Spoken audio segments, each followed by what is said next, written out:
Hey guys, I'm Carmen, and these days life moves fast.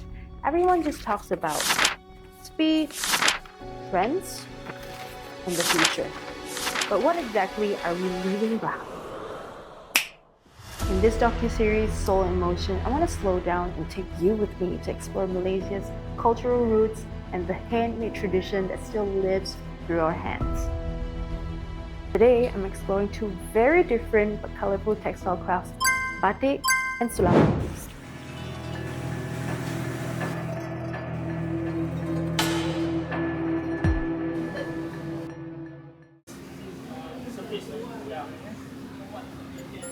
Batik is a traditional art form where wax is used to create designs on fabric. Artisans first draw the motifs on cloth, then outline them using hot wax. After that comes the dyeing, drying, and waxing removal process, building up layer by layer, color by color. In fact, there are many types of batik. Different regions and cultural backgrounds have all developed their own distinct styles. This time, we visited Batik Boutique in Kuala Lumpur to personally experience how batik is made and to see how a city-based batik workshop continues this tradition in a modern environment. The first thing you notice when stepping into the studio is the heat. There's no air conditioning here because wax-resist dyeing actually requires very high temperatures. Pots of wax are constantly heated and the air carries a faint, smoky scent. The artisans use a special wax pen called janting to draw precise lines. Each stroke must be accurate without room for error. Next comes to the dyeing, then the waxing, removal, and washing steps. They even kept an old-fashioned manual roller machine which has to be turned by hands to press out the excess water. The whole process seems simple, but every stage actually demands precision, details, and patience. I was really impressed by Batik Boutique's production process. Though the company was founded by a foreigner, every piece of fabric and every step of the making process here is done by Malaysian artisans.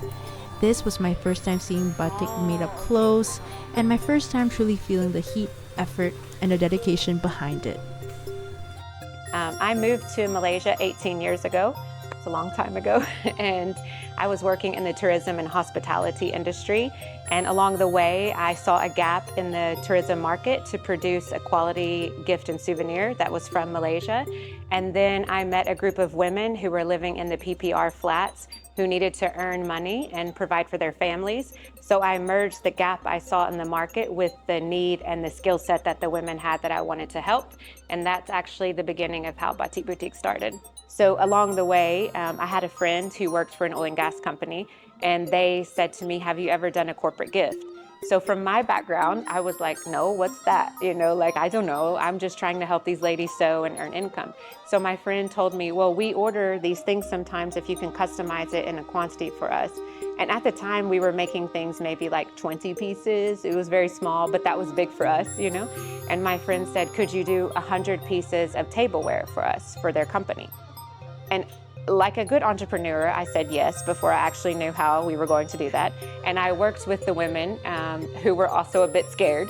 And we found a way to both produce the batik and then sew the products and then package the products down to customized boxes, which I didn't even know at the time, like where do you get a box that has a logo on it? This is before, huge things on the internet and WhatsApp even. This was still very Google.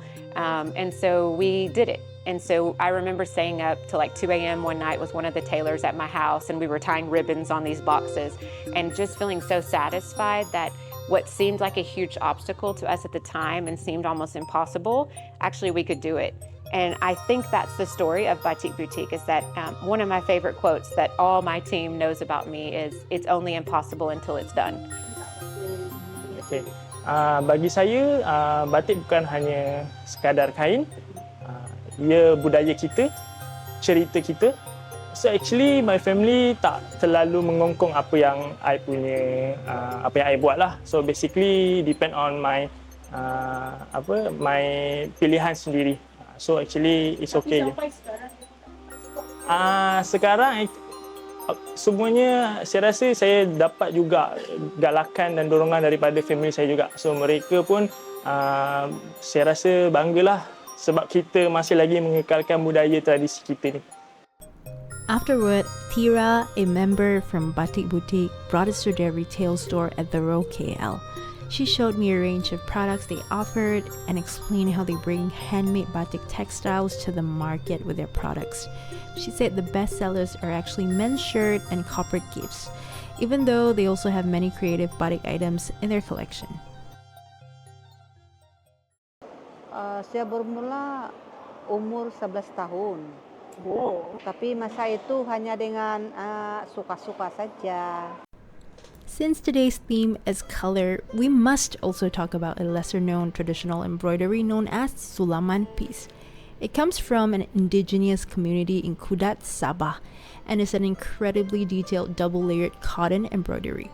Traditionally, Sulaman Piece was made specifically for men's ceremonial headwear and costumes, especially tribal headpieces or hats used to signify status and identity. Each piece of Sulaman Piece involves layering 2 pieces of cloth, then embroidering with high contrast colored threads, usually black, orange, red, and pink, to create plant motifs, geometric shapes, or tribal symbols. These stitches are extremely fine, the colors are very vivid, yet full of cultural meaning. In the past, these embroideries were only worn by men during rituals and festivals.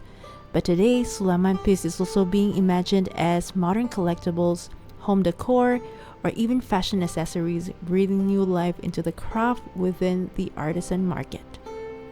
Well, this time I didn't fly to Sabah. Instead, I met a bearer of this craft right here in the Museum Negara, the National Museum of Kuala Lumpur. Krishna binti Mojupi, one of the few remaining Sulaman Piece artisans, was only here for the weekend to do a live embroidery demo as part of the local craft showcase. She was born in 1969 and she's officially recognized as an Adi Guru Craft, a master artisan by the Malaysian government, a rare and respected title. It was such a privilege to witness her at her work close up, watching her stitch by stitch, feeling how the colors and patterns flow with each thread. Krishna shared with me that in her hometown, about 60 to 70% of indigenous women are still practicing Sulaman Piece, but not all for commercial reasons. Some make pieces only for their children or family, while others have started selling them to tourists and the broader market.